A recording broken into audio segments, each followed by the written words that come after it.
Mga repost ng jowa ni Jerris Aquino tungkol sa cheating, niloko rin. Usap-usapan sa social media ang mga makahulugang post ni Andrea Angeles, longtime girlfriend ni Viva artist Jerris Aquino. Marami ang nakapansin na karamihan sa kanyang mga repost ay tungkol sa cheating, pagtataksil, at panloloko sa relasyon, dahilan para i-connecta ito ng netizens sa kanilang relasyon.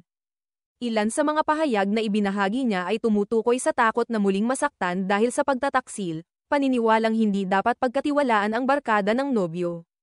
At ideya ng karma na babalik sa taong nanloko ang kanyang ginawa. May mga linya rin tungkol sa self-respect, pagmamahal na hindi dapat nakakasakal. At sakit na dulot ng panloloko kahit ipinapakita ng lalaki ang pagiging sweet.